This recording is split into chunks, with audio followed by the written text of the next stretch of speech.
Good morning, everyone. So we are the last reporter, and our topic for today is all about global market and ethical issues, intellectual property in the Philippines. So first is the patenting, then trademark, copyright, and the Madrigal Protocol. So first is the patenting. So a patent is an exclusive right that allows the inventor to exclude others from making, using, or selling the product of his invention during the life of the patent. Patent owners may also give permission to or license other parties to use their inventions on mutually agreed terms. Owners may also sell their invention rights to someone else, who then becomes the new owner of the patent. So, ang patent is kay mura na siya og kanang temporary ownership certificate for an idea or invention. So, dili tanan makahimo, makagamit or makasell ana nga invention if walay permission sa investors. Then, ang inventor kay dapat mag-share na nila publicly if giunsa na nila, if how the invention works. Then after sa patent na ma-expire, usually mga 20 years pa na siya ma-expire, then pwede na ang lain tao na mogamit na work. Then they can allow others to use their invention through a license, usually in exchange for payment. Then they can sell their patents rights to someone else nga mahimo bitaw nga kanang bago nga owner ana. Then sa picture beside is na ay kanang first is na ay idea generation. So mana siya coming up with the invention. Then filing of application, officially applying for a patent. Then grant of patent, the patent is approved. Then monetizing patent, you make money from it by selling the product, licensing it, or selling the patent rights. Then last is the using profits on R&D, so you invest earnings into new inventions. And next is the term of a Philippine patent was 20 years from the actual filing date. For non-patent cooperation treaty applications, or 20 years from the international filing date. For national phased application of patent cooperation treaty applications. Republic Act number 8293, otherwise known as the Intellectual Property Code of the Philippines, lays down the rules and regulations that grant and enforce patents in the Philippines. So, ang Philippine patents naglast siya for 20 years, pero yung starting point is depends if giunsa ang application pag-filed. Then if it's a regular or non-patent cooperation treaty application, so the 20 years start from the actual filing date in the Philippines. So if it's filed through the Patent Cooperation Treaty or PCT and later enters the Philippines, so the 20 years start from the international filing date. And it's also mentioned the Republic Act number 8293, also known as the Intellectual Property Code of the Philippines.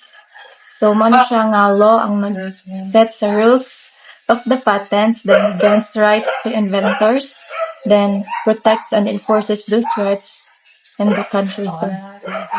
So may picture sa kilid, which is ang trademark ug ang patent. So, the difference between a trademark is ano siyang brand name, then ang patent is muna siyang mag-protect sa actual product, formula, or invention. So, there are 3 types of patents. The first is the utility patents, cover anyone who invents a new and useful process, article of manufacture, machine, or a composition of matter.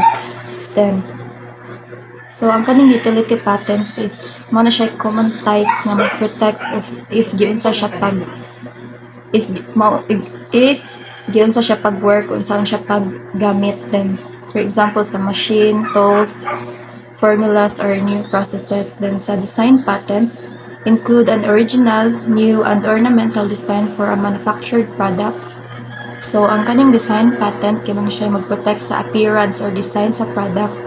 Dili siya sa kanang kung saan siya pag-work.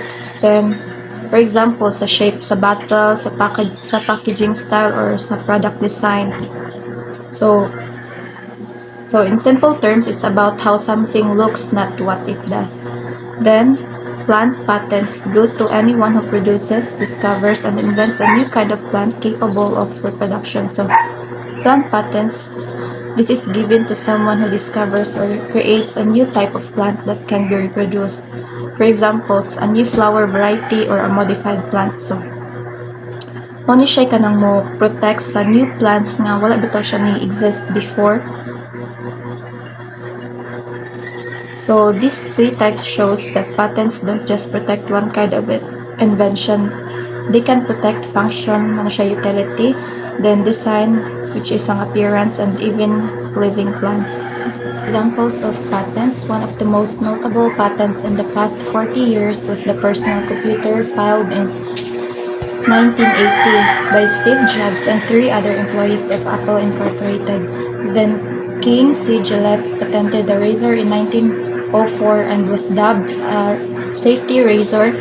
Then Garrett Morgan was granted a patent for the traffic light in 1923. So mao ni sila ang famous patent inventors. This is the trademark. So a trademark is a word, a group of words, sign, symbol, or logo, or a combination thereof that identifies and differentiates the source of the goods or services of one entity from those of others, used by a manufacturer or merchant in order to designate his or her goods and to distinguish them from those manufactured or sold by others.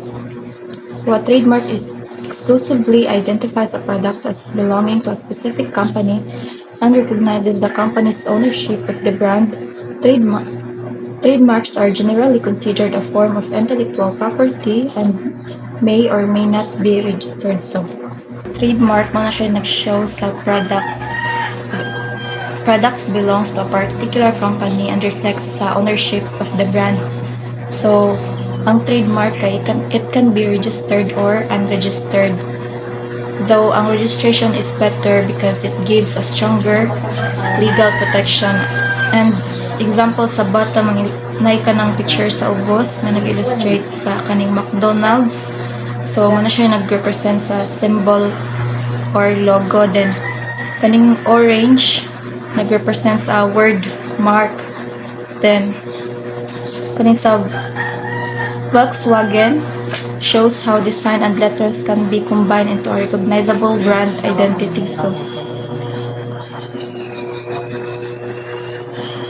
So mao ni siya ang brand nga dali ma-recognize and protection, helping consumers know exactly who they're buying from. Trademarks in the United States are registered through the United States Patent and Trademark Office or USPTO and are identified with a symbol.